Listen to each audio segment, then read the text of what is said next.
For week 13's update, instead of going straight into a summary, I'm going to go over a couple things that are making this program successful for me right now.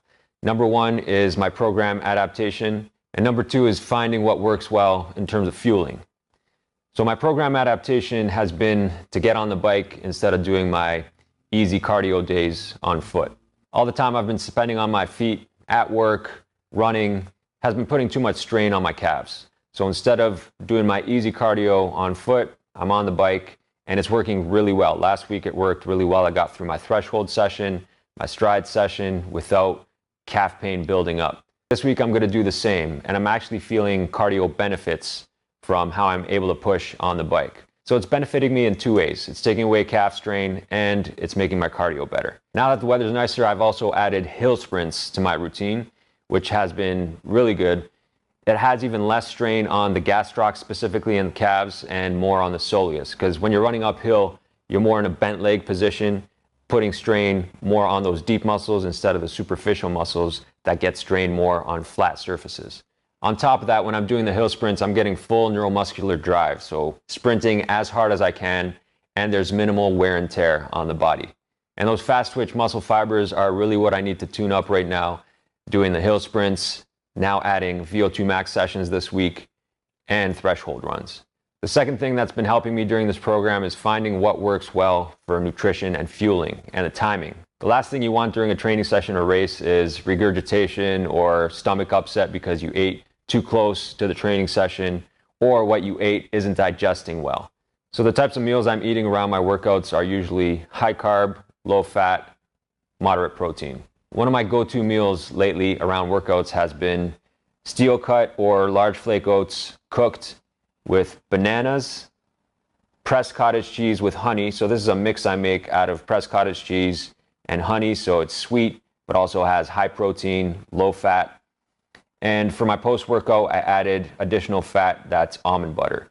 If I'm doing a pre-workout, I won't even add the almond butter. It'll just be bananas, this mix of cottage cheese and honey, and oats. As with all programs for training and recovery, it has to be individualized. And I've had to individualize this program for me because I was getting a calf strain that was starting to impact my training. Luckily, it's something I specialize, it's my line of work, and it's helping me during this training program. So I got through my threshold session this morning and VO2 max session on Tuesday. Hill sprints were on Sunday, so this week I got 2 quality sessions and hill sprints. It's the first time I've done hill sprints in a week and the first time I've done a VO2 max session, which was a really hard workout. My VO2 max session this week was 5 sets of 3 minutes running at 320 to 328 minutes per kilometer pace with 3 minutes full recovery jog in between. So for the first 2 sets, I got through the 3 minutes, no problem. It was tough, but got through it. On the third set, I got through 2 minutes, 35 seconds, and I was just short of 25 seconds, but I was gasping for air, pushed as hard as I could. Lights were starting to dim, and I said, okay, that's enough.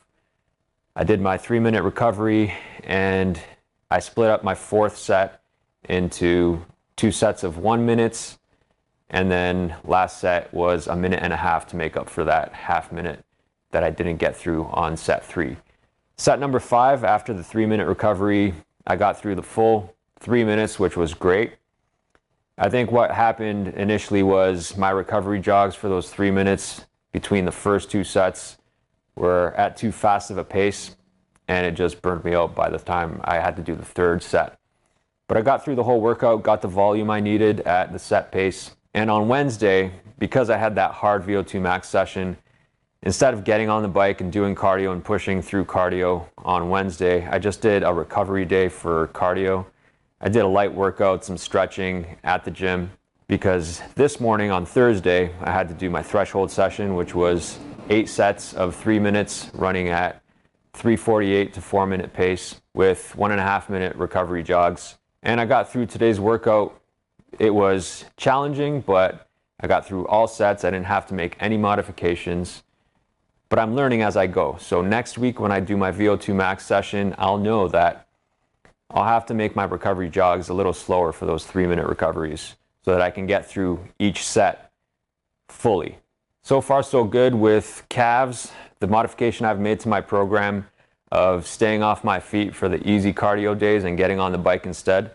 It's working out well for my calves, allowing recovery. I'm not getting any irritation during my quality sessions like the VO2 max session and the threshold session this week. So I'm going to keep that up.